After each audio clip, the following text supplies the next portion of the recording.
Hello everybody, welcome back, and I'm very happy to see Gaynor Sevels here, who's the director of the Whitaker, who's kindly hosting us this afternoon. Good afternoon, everyone. Just wanted to pop down and say hello and give you all a big, warm welcome to the Whitaker. I'm sorry I couldn't be here right at the beginning of the day. I've been tied up in meetings all morning, but I just wanted to come and give you all a welcome. We're absolutely delighted to have you here at the Whitaker today, and especially those of you who are here for the first time. And I hope you've had time to have a good look around the museum and art gallery, have a look at the fantastic exhibition that we've got and everything else that we have to offer here today. We're open until 4, so you might get a chance when the session is finished as well. We're delighted to have the British Textile Biennial with us again, and I really, really look forward to it because it's the one exhibition that I'm not involved in selecting, and it's always a lovely surprise because I never know which artists are going to come here, and I can always be guaranteed that it will be an amazing show and fantastic artists coming from all over the world to come and show here at the Whitaker. And that is really, really important to us here, that artists can come from other countries, come and share their culture, come and share their work. And it's something that really means a lot to us here, that we share our work internationally. It's so, so important. And the reason I couldn't be here first thing to welcome you is because I was on a meeting about building a new wing to this museum that will have accommodation and artist studios so that we can start bringing artists to come and stay with us, come from other countries, come and live here with us, have a studio here. So it's a long-term plan, but it's something that really, really is at the heart of what we do. We don't just want to be a local museum for local people. We want to invite people from all over the world to the Whitaker. So it's lovely and wonderful to have you all here with us today. And the agenda looks fantastic for this morning, so I'm a bit jealous that I missed out. So I hope you enjoy the rest of the session, and I look forward to seeing you walking around Whitaker. Thanks everyone, enjoy. Thank you and welcome back everybody. So now we are going to hopefully have a discussion that includes all of you in the audience, so prepare your questions and comments. What I wanted to do to start with was actually just invite some reflections from everyone who's already spoken. So I'm going to actually start with Laurie, and then I'm going to move around the room and maybe 2 questions. One is some general reflections on what you've heard from either other panelists on your own panel from earlier or the other panel that you weren't on, and maybe 1 question that you have for the room, for someone else, for what's come up. So maybe let's start with Laurie, and then we'll go this way around. Mm-hmm. I think what I took away from this morning is that in terms of all our aspirations in this room for a new mode of textile production that values the very diverse heritages and cultures that we've heard about this morning, is never going to be an economically viable model within the capitalist mode. But it's much more, as Pilan was saying, it's really a battle of heart and minds. That's really, and I think you said as well, Katende, that trying to find a market for it is really goes to the heart of the matter. Who is your market? And it's not going to be commercially viable. How can it be viable in other ways? How can you build a groundswell of belief and understanding that really nourishes peoples and cultures and histories and futures. And I think the other thing I took away from this morning was within that framework is tourism as one of the major markets for these things, and whether it's art tourism or craft tourism or eco-tourism, and that tension again with generally those tourists come from the global north or Western world, and just seems like it's kind of repeating another form of colonialism. So those are my provocations, I think. Thank you very much. Maybe we start with Mann and your reflections, and just we're all sharing mics, so it's a little cozy, so just if you could lean forward or pull the mic towards you, that would be great. Okay, for me, I think it's how to build the awareness to the audience and to people in other area. I mean, people who are not involved in art and craft or creative industrial. How to make them to feel the value, to understand more about what we are doing, not just the beauty of making product, but it's very important to bring back about from the history and like global warming or the skill of the craftsman to that is very important for the future, especially for the future generation, and also the clothes that we wear and anything that how we can manage in the future, because right now everyone we have like online shop, right? And it's easy to sell product, and it's easy to make things, and also it's motivate. It's how to say to attract the customer who wants to buy more and more, and how we can manage for the I mean, when we overconsume, how we can do like to reuse, repair, or anything. Yes, more creative. Yeah, thank you. Thank you so much.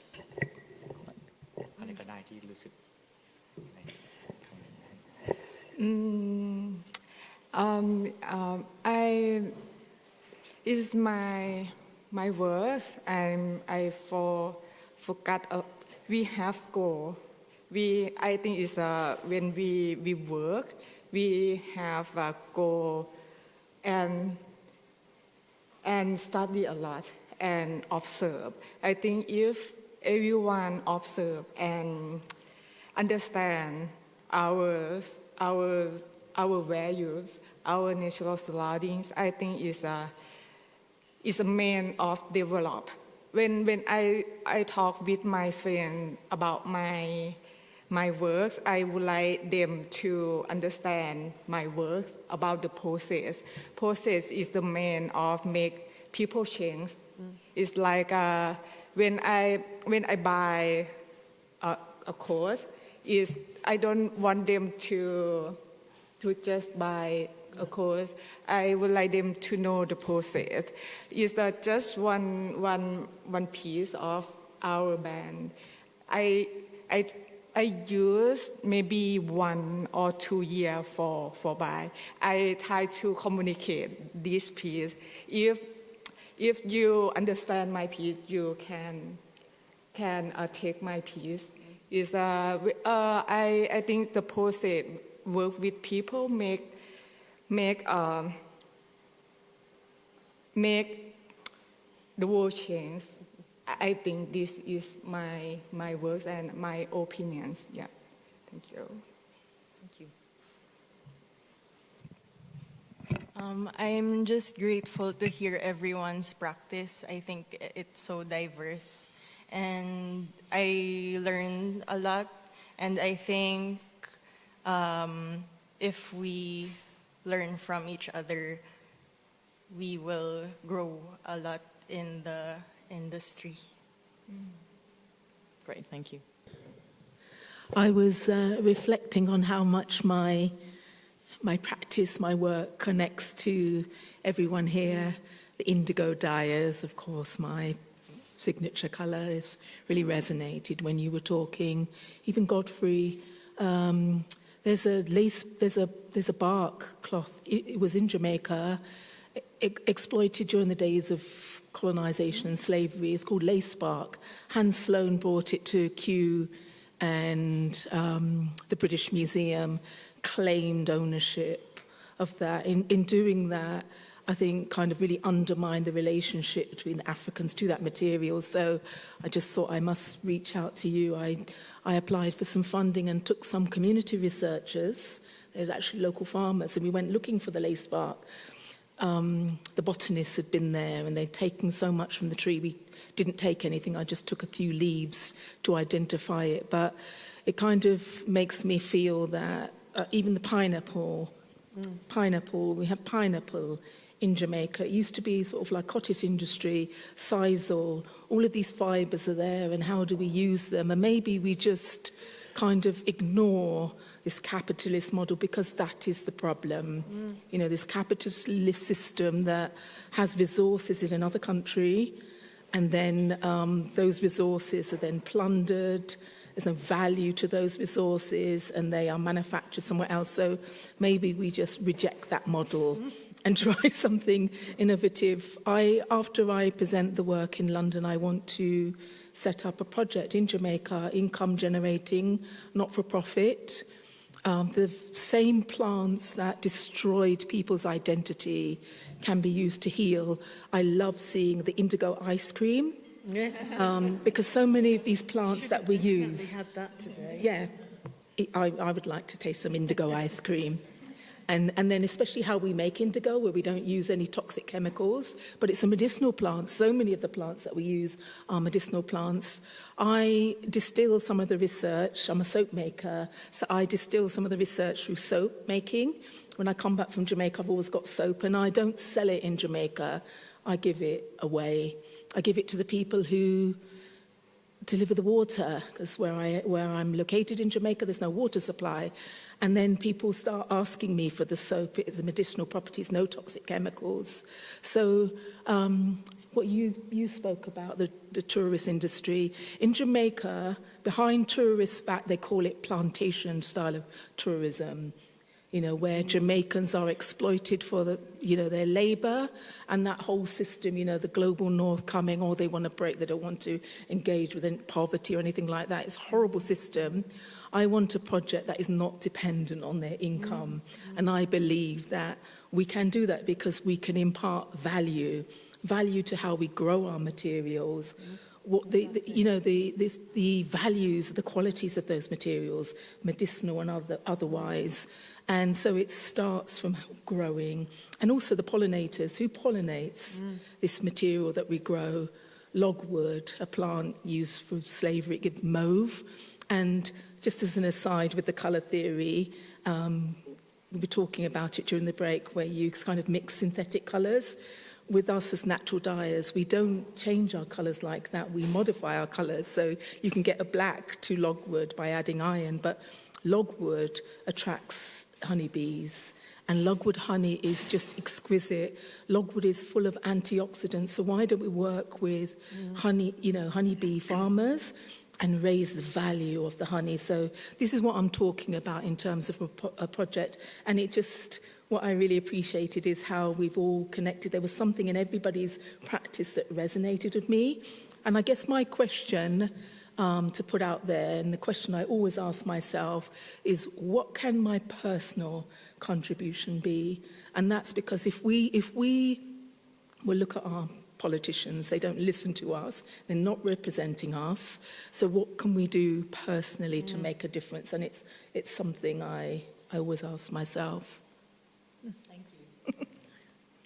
Yeah, I feel very inspired to go back to my natural dyeing days, where I would go walking in the countryside and try and find weld, because weld grows where there is a lot of traffic, so the highways. So yeah, really the connectivity amongst all of us speakers and being here in Lancashire and talking about this is very, very, I think, there's the word Renaissance comes to me, if I may use it, within the craft realm.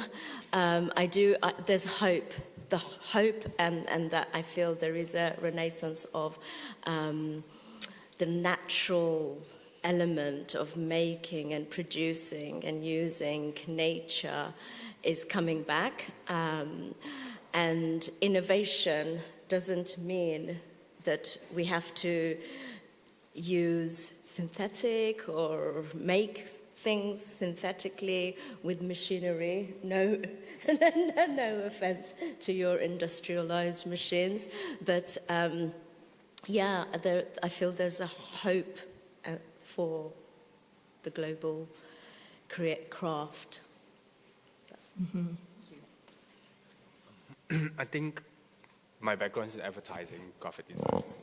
So there's a lot of like considerations on how we kind of move forward.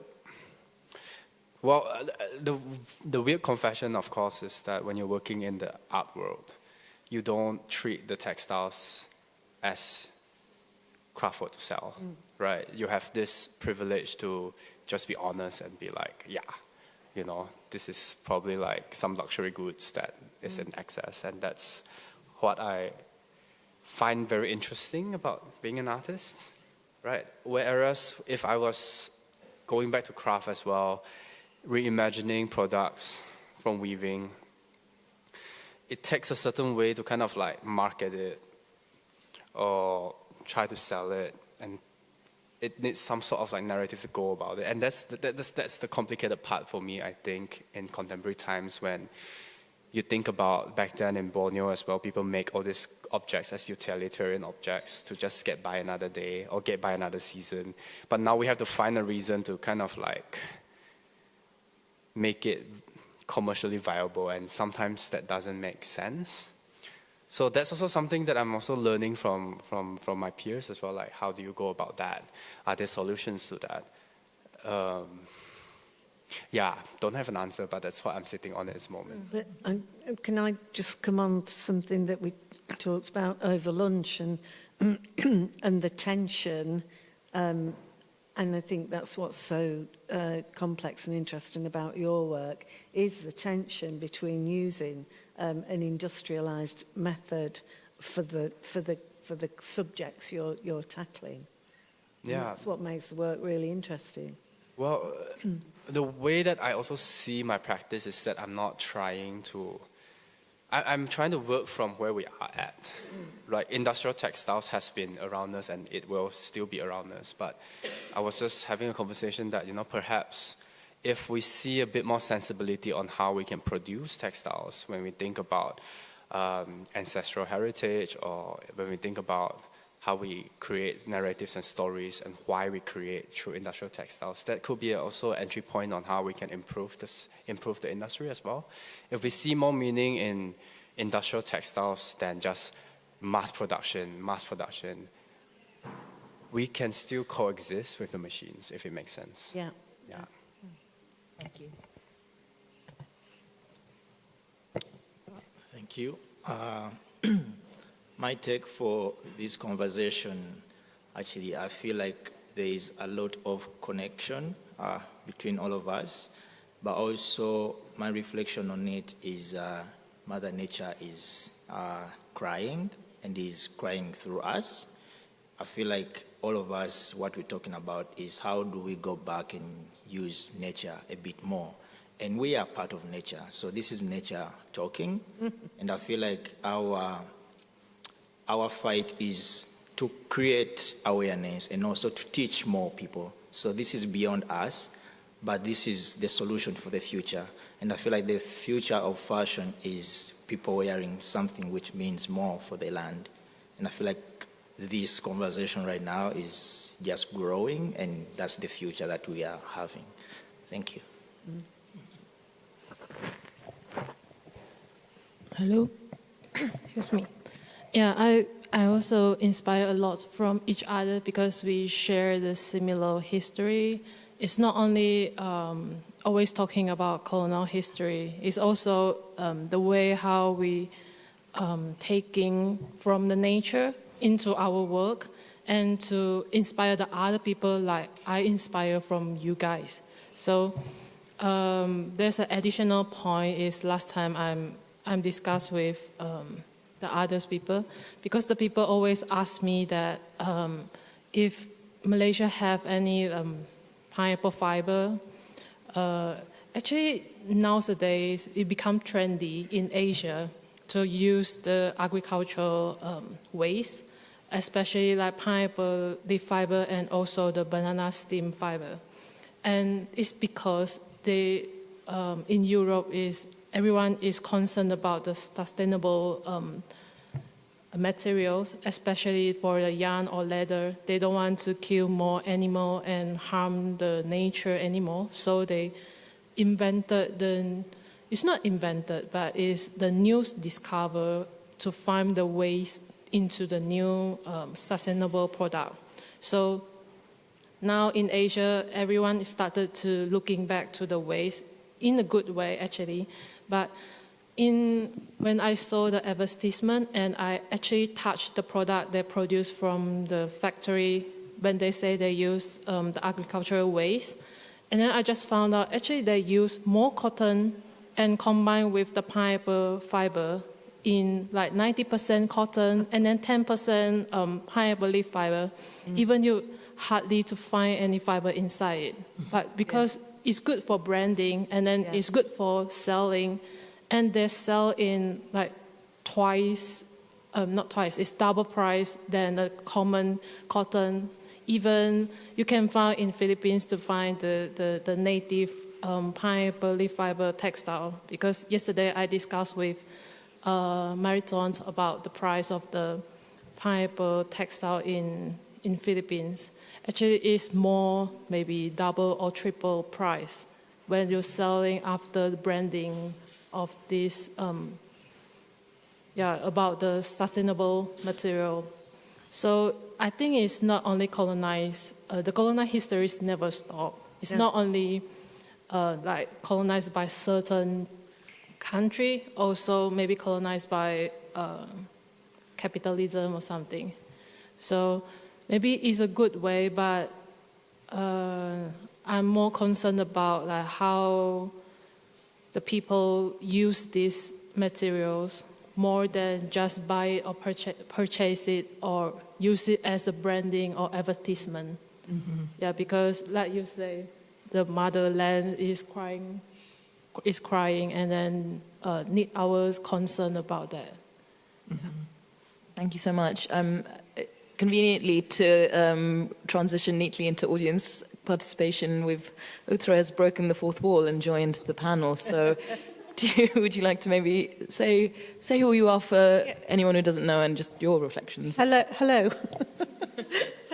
Yes, thank you for inviting me. So I'm a curator. My name's Uthra Rajgopal. I curated an exhibition here for the last British Textile Biennial called Fragments of Our Time. Some of you may have seen it. And I work here in the UK, and I work a lot across South Asia with artists working with textiles, and I also work with a craft organisation, a few craft organisations, but one that I've been involved with long term is placed out in rural Gujarat in an area called Kutch, called Shrujan Living and Learning Design Centre. So that's who I am. But just to go back to the panellists, thank you all for your brilliant presentations this morning. I think what I took away from those discussions was how much power there is in a micro community, and how much civic pride can be elevated through micro actions. And it goes back to a speaker at the Textile and Place conference at, I think, one of the early British Textile Biennials. Kate Fletcher was talking about micro areas of action to organise and commandeer people, to learn through doing, cultivating, making. And I feel that, yes, we are in a capitalist system, and yes, we do face issues with tourism. And I think there's a lot to be said about social media tourism today as well, which can be harnessed in a positive way. But I felt quite heartened that despite all of these larger concerns, this appetite, this drive, this energy to embed and really drill down these pockets of micro actions is really quite hopeful. And a lot of change can come through those smaller actions and smaller projects. And, you know, the example that comes to mind is the Living and Learning Design Centre, and they started in 1969, and with like 6 women embroiderers, and today they work with 22,000 women across the whole of Kutch, sustaining a livelihood and elevating their traditional skills. Great. Maybe, do you have a question perhaps for the rest of the panel as well? And then we can go to the, maybe let's take one question from you and then a couple from the audience. And yeah, I suppose leading on from my kind of insights or what caught my attention about these micro pockets of action, how do we harness that to create reactions? And how can you take forward what you're doing in your work onto a larger platform? It doesn't have to be huge, but it would be interesting to hear your ideas of how you are going to expand your practices. Great. Maybe let's see if anyone else wants to contribute from the audience, and then we can go back to the panelists.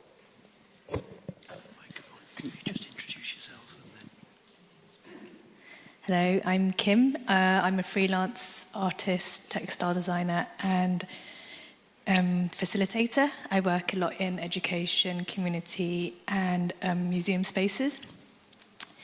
And I was really inspired by everyone's talk. There's so much I want to ask everyone. So I'm going to try and get it down to 2 questions. And I'd also like to say thank Ed for inviting me up here, for especially my heritage is Chinese, Jamaican, Filipino.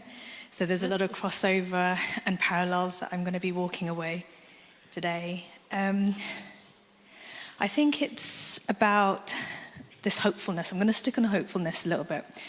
And a lot of people have been talking about value time. We talk about online and how is that a failed social experiment that we can just ignore right now?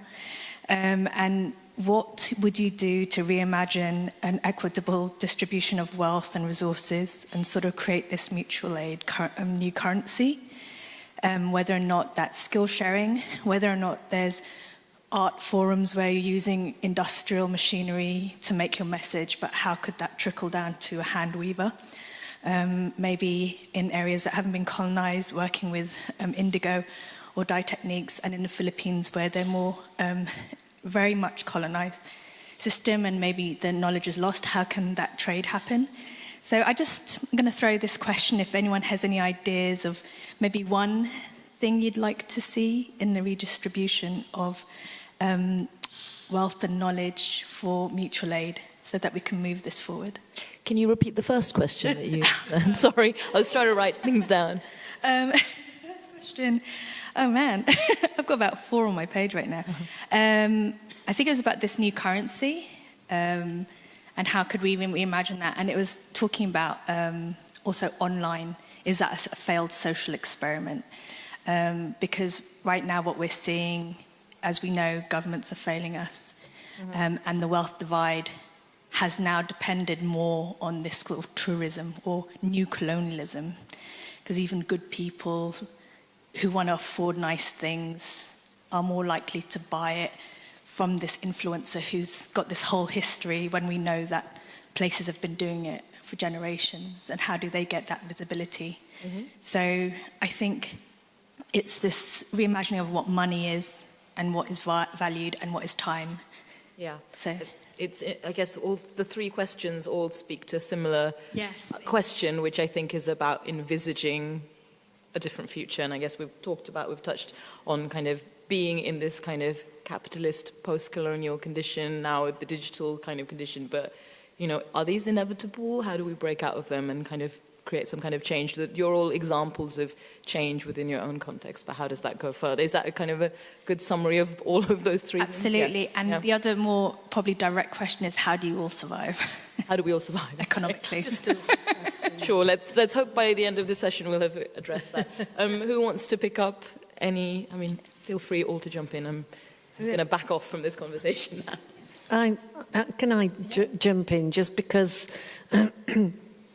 because sitting here and me knowing the exhibition upstairs, which particularly focuses on cochineal, and 3 artists, either based in Mexico or from Mexico, 4 artists, that looks at both the kind of the suppression and oppression and extraction of cochineal in what is now known as Mexico, and specifically Oaxaca state, with the Zapotec and Mixtec indigenous peoples and the rape of their knowledge. And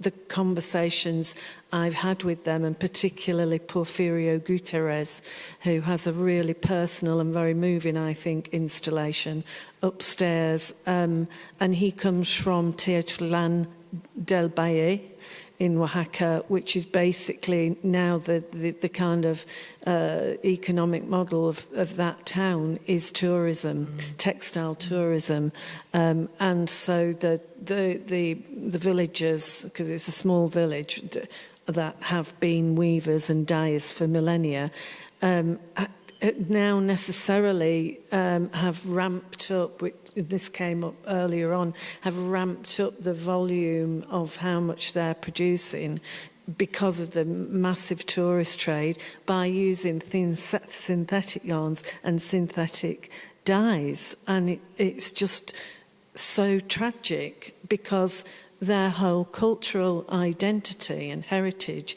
is absolutely entrenched in those natural fibres and natural dyes, and particularly cochineal, which they discovered millennia ago, and which sits at the very heart of Mesoamerican culture and belief systems, and has been such an amazing communication medium in terms of their knowledge systems. So particularly their understanding of the cosmos, of nature. You know, they were way in advance, and now we come full circle to seeing, and I saw it for myself, seeing that kind of process starting again, that kind of new colonialism. So I think I will urge you to see Porfirio's work, because he asks how to stop that. So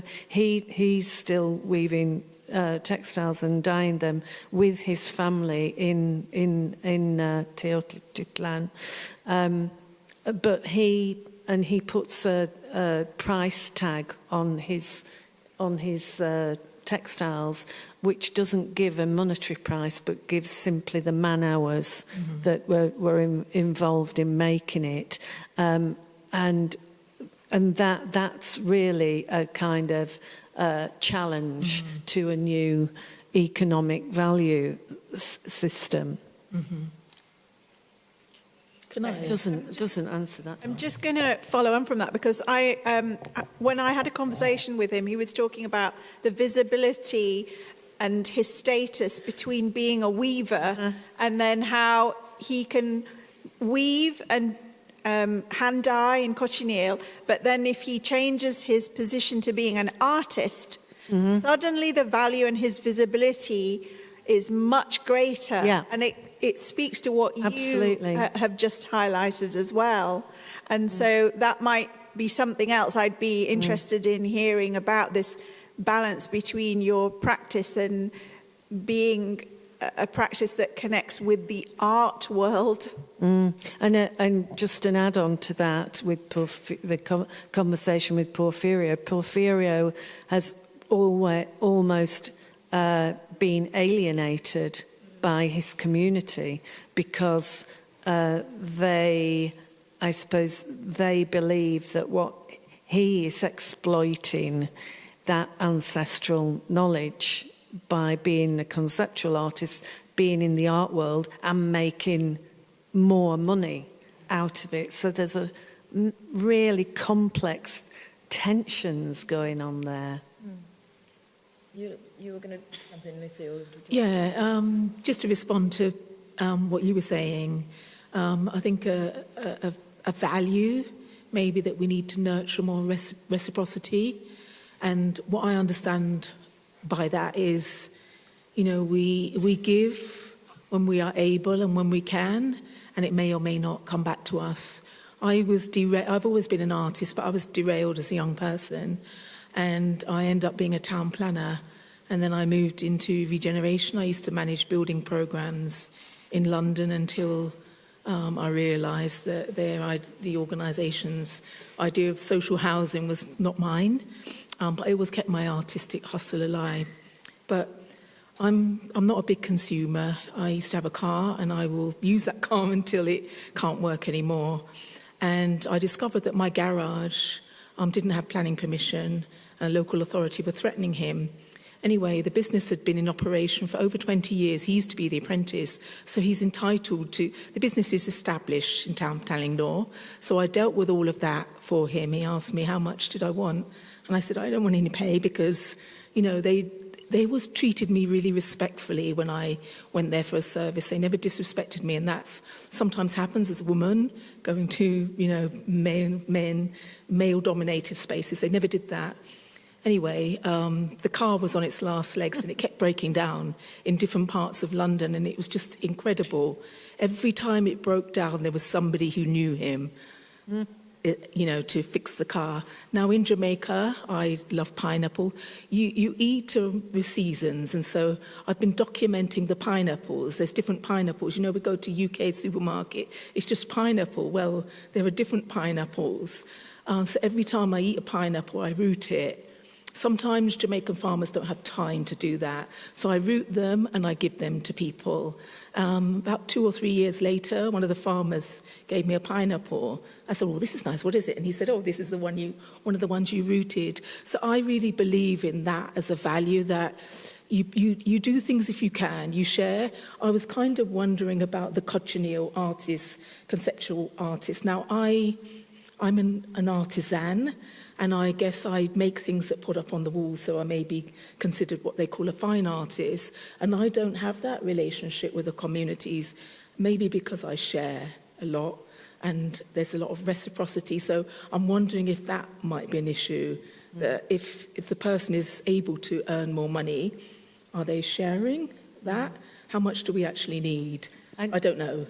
I think that's the whole of the conversation, because Porfirio's family are the poorest of the poor in the village, and Porfirio started out as a shepherd and immigrated to the States when he was 17. He ran over the border.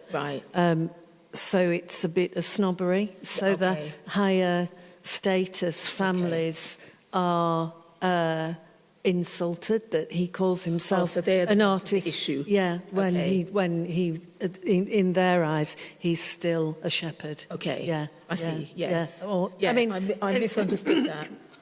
These are all the cultural complexities, aren't they? Classism, another colonial legacy. But I'm really interested, just because we haven't heard from Salford Slow Fashion, that you've been working with Katende. I'd really like to hear about that. I'm Jessie. I'm co-founder of Salford Slow Fashion with Natalie, who's just left. And we got funding for an international collaboration grant to work with IGC Fashion and Katende.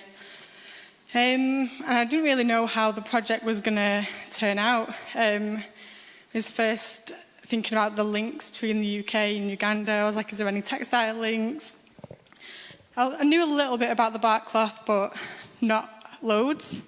So when I went over for the research and development part in Uganda, I learned so much, and like the links between the deep historical and cultural links between the UK and the relationship with cotton and bark cloth.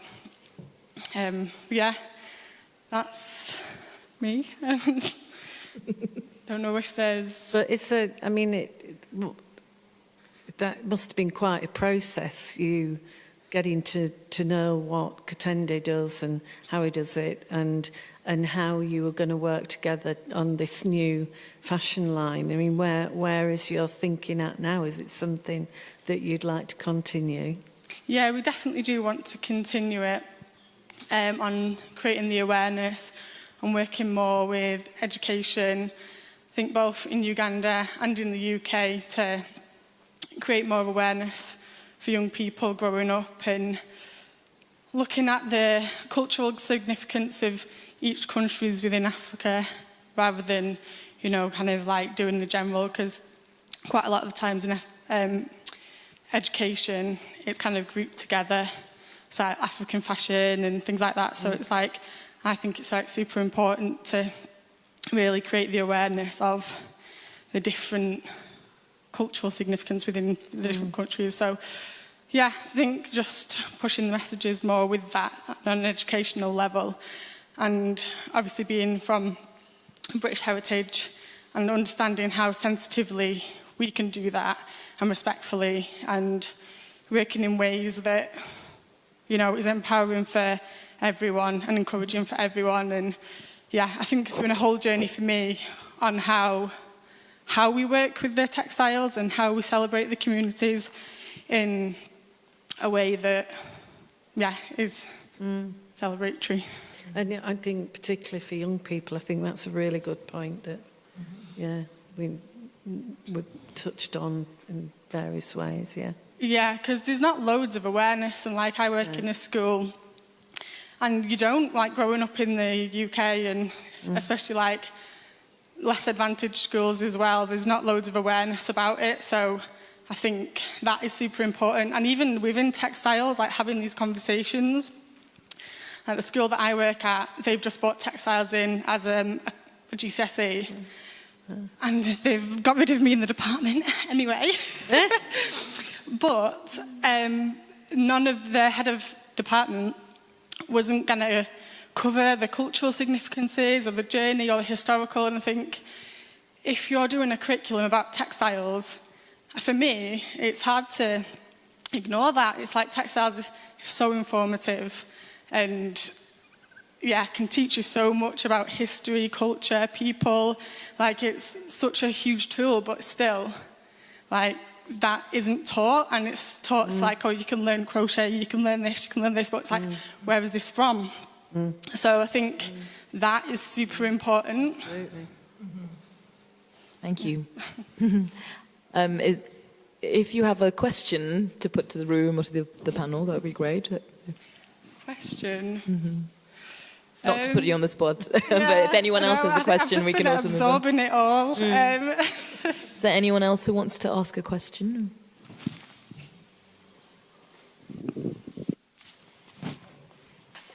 This has been super interesting, and I've discovered a lot more than I knew when I first came in this morning. What I'm interested in is acquiring knowledge and passing down knowledge.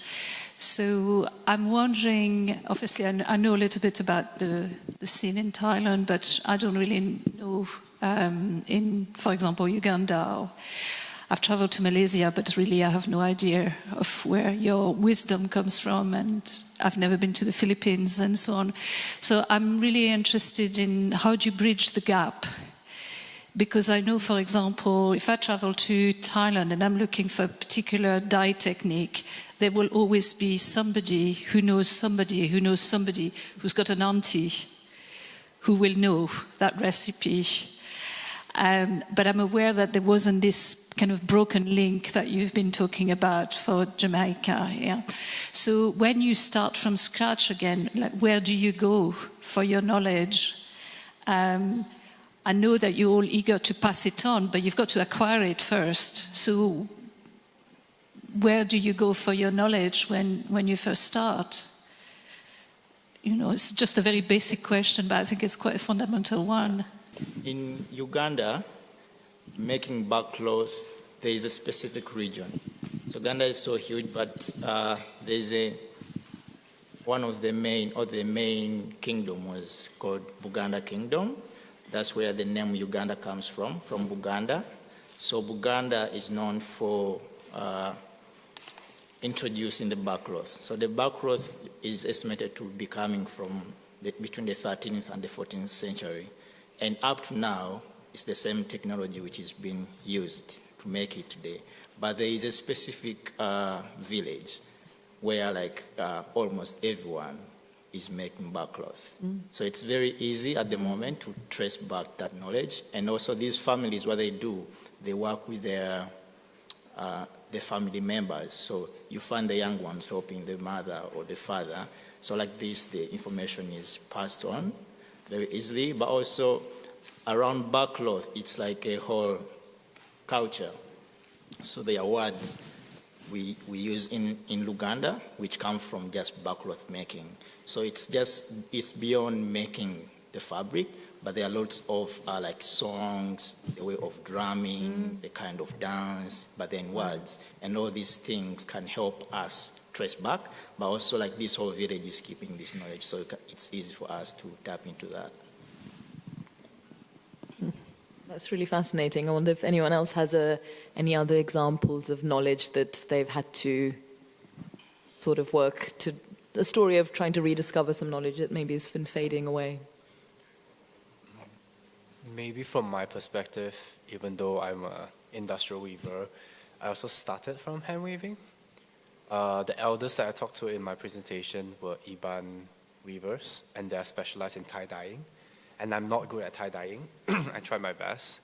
But I'm more specialized in like supplementary weaving as well, actually, like with a different type of technique that I learned when I was back in hometown during COVID.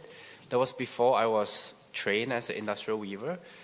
So if I were to reflect on my weaving journey as well, it's a lot of acquiring knowledges from different people. You have the Iban community that accepted me, even though I'm Chinese, into how they wove, even though I was bad at it. I was apprenticeship to a songket weaving workshop, and that was 2 streets from my house during COVID. And that's why I learned the sequences of weaving.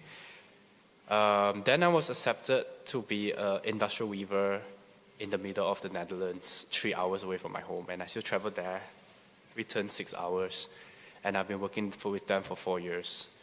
And in that factory is where I was trying to experiment how do we adapt indigenous weaving sequences into industrial processes. Because back then my thinking was, the whole industry just uses this one specific weave method, which is satin, because it's the fastest, it's the easiest, and it's what Europe is used to.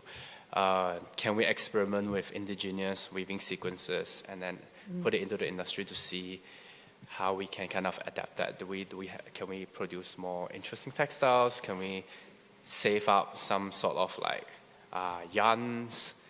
But throughout this whole journey, I think people don't realize that it's always seniors and elders that kind of pass and gave us chances.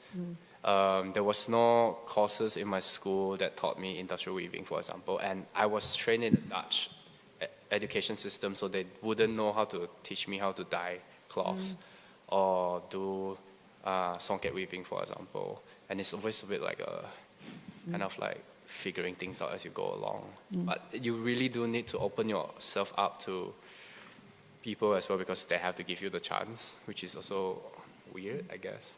Can I come in there as well? And again, just going back to the exhibition upstairs. So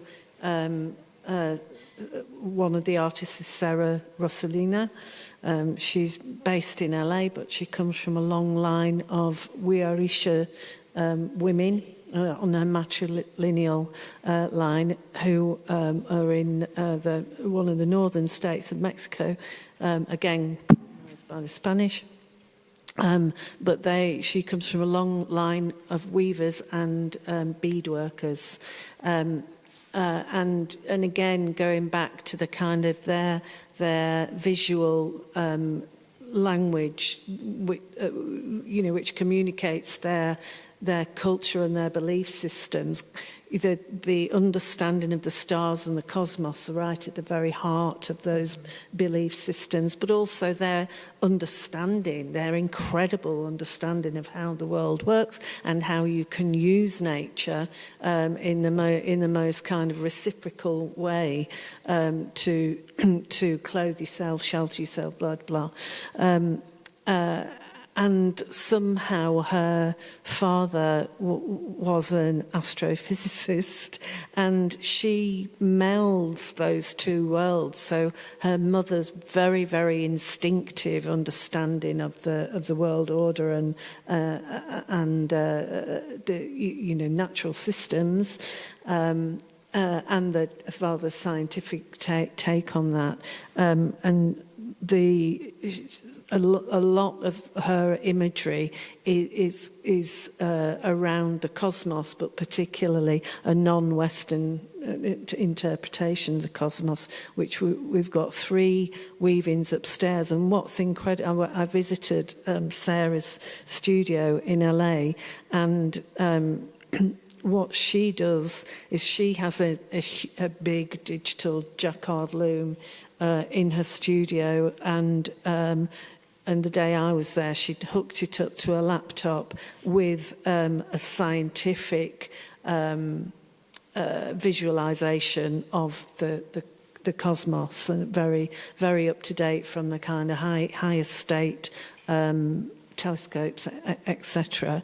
And so she's literally weaving the cosmos on this digital jacquard loom, but with natural fibres dyed with cochineal, hand dyed with cochineal, and then as she's weaving, it's just a fascinating process. She intervenes manually, so it's an absolute hybrid with absolute state-of-the-art technology and hand weaving. It's extraordinary. In fact, the day I visited her, she was interspersing long, beautifully hand-dyed pine needles into the weaving. I really wanted to bring those over, but we weren't allowed because it's a biological material, so we couldn't get it. But they're really worth a look, because I was thinking when I was seeing your imagery, I think, if we're talking about young people and passing the knowledge on, those for me are the really exciting hybrids of where we can make the best use of advances in technology, but absolutely holding even closer to us that ancestral knowledge. What we don't seem to have anymore here is we have this really deep broken link. Yeah. Where do we get this link back from? Yeah. I think that's a real issue, because transgressing on digital weaving is wonderful, and our pieces are absolutely amazing, but you have to know how you weave first. Yeah. So it's a bit like if you use a GPS for driving, your GPS breaks down, but you don't know how to read a map. No. We don't know how to read the map anymore. So if you want to come. Yeah. May I share some of my story? Is quite funny, but I would like to share.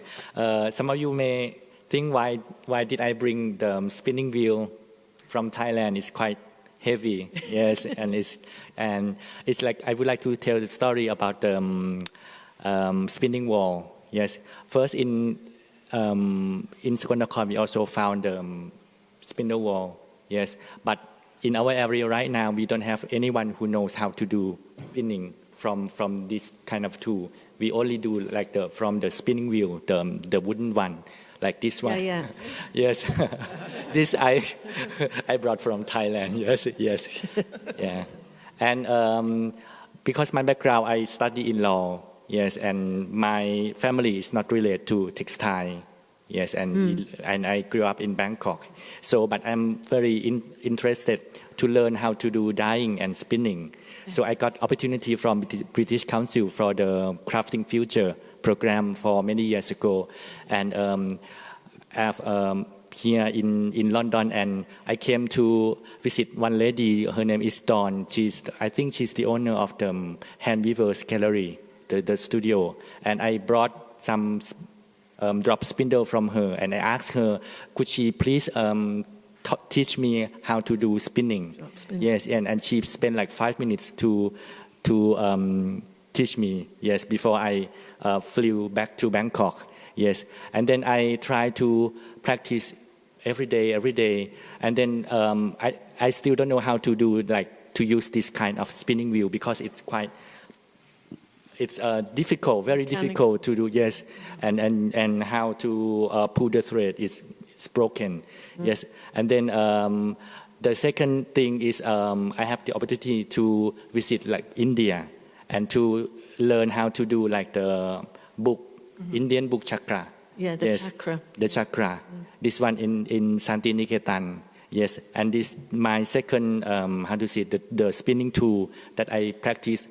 But that time I still don't know how to do the spinning wheel from the Thai traditional wheel. Yes, and then last year I got my indigo loom house, the indigo house that I just mentioned in the morning. Yes, and the house relate to the loom because the architect he designed from the pillar of the house is the same structure of the loom. It's like the design, and also it is the space for anyone to come and to learn the process of to making the yarn. So I have time every day. So I spend like 10 to 15 minutes to practice spinning to using this kind of the local spinning wheel, and it's quite challenge very much. And I think it's we have to to find out how to make the younger generation interested about the local wisdom and find a way, the alternative way to make attention for them and to promote the value of this. So this kind of a spinning wheel is like the portable one, big like the transformer. Yes, it can transform into my luggage and carry around. Yes, so it's quite the fun things that I would like to share. Thank you. Thank you. Can I just make a point about education and this idea of where do we learn and how do we learn? I think, yes, textiles should be taught in schools, and yes, we should understand where raw materials come from. But because textiles connects to so many histories, economics, politics, social history, there's so many areas that you can bring textiles into. So it doesn't have to be only in the heading textiles that you learn about that. The second thing is it's opportunities like this, the British Textile Biennial, exhibitions, workshops that artists as practitioners you run, that gives the space for people of all ages, whether they're children or adults, to come and learn. And if you create these opportunities, and the more institutions and cultural heritage organizations we have to foster these types of international conversations, bring people together, the more opportunities you create for the general public to learn, because the education system in any country can only take a person so far. There are targets, statistics, exams to be passed. We've all been through the education system. So outside of that, there are spaces and opportunities to learn. And when it comes to ancestral knowledge, I always think, don't overlook what's on your doorstep. So in my spare time, I'm a demonstrator handloom weaver on a 200-year-old handloom in the next village where I live in Yorkshire, and it's a perfectly preserved weaver's cottage. And I was trained up by Dennis, who's 83 and is probably a 10th generation weaver, and his knowledge isn't just about how to weave, it's all the things that go with the loom, but also the sheep. And looking after the farm. And so if we can start on our doorstep and encourage children to learn, or adults, it doesn't even have to be kids. It's about making more spaces available and opportunities available for people to learn in these alternative venues, really. Thank you. Can I please go ahead. Jump onto that? I think what's also very interesting, I recognize the machine that you talk about. It's a TC2 machine that was invented in Norway by Fabrica. And I was also one of the students who first learned how to use it when my school first acquired it. And it's what's coming up next with the weaving world. And I feel like when I'm teaching students as well, it's very hard to explain to students that, like weaving is more than just hand weaving, and that there is a future of weaving that is not exactly what you are familiar with, what I'm familiar with. I'm also not familiar with what the next generation of weaving is supposed to look like. I'm just riding on the wave of what is coming. The reason why I know how to use a TC2 machine was because I was working in the factory and I learned how to draw codes, and that's how I translated the codes to the machines in the school, and I taught students there for two semesters, and I had to leave. But I've been sitting on this idea of this microcosm that you mentioned as well, of how when we think about weaving, it is still the first thing you think about is indigenous communities. But the factory that I'm working with in the Netherlands is one of the last factories left in the country. It's 125 years old. They are weavers too. They have honor in their work as well. It's a sixth generation family-run business. That takes so much work and smartness and wits to be able to run a business of 125 years old. And somehow I feel also a bit frustrated that I cannot be seen or been mentioned as a weaver. I was just mentioned as an artist, because it's not about me and my integrity, but it's a reflection of how the world sees me, my practice, and the people who support my practice, if it makes sense. I don't run my whole career based on one person weaving. Back then when weavers, even in my hometown as well, in Borneo, when people weave, it's a whole village that weaves. And I recognize the whole company that keeps my practice running. It's a dying industry. There's not a lot of weavers anymore because no one wants to be a weaver, no one wants to be a programmer. And people don't really want to talk about that. And that sometimes infuriates me, because when it comes down to textile education, there is no desires to also talk about the current industry and what we're facing as well, if it makes sense. I'm very conscious of the time, so I think we're probably going to have to wrap up. I think we can continue this conversation beyond this. I think, just a kind of final reflection on this, I think that we've talked a lot about our current condition. I suppose we live in a world where we're disconnected from the land, and that's something that needs to be rebuilt. But I think we tend to think of there being some kind of end state where we're like progressing, and then we're going to create what happens now is like the end of time in some way. But, I think what a lot of these conversations have highlighted is that we're sort of all like just part of this continuum, and we're like conduits of knowledge that came before us, and there's a state beyond us, and everything's constantly changing. And I suppose it's within our small power at this point, and then every successive generation to kind of steer which direction we go in.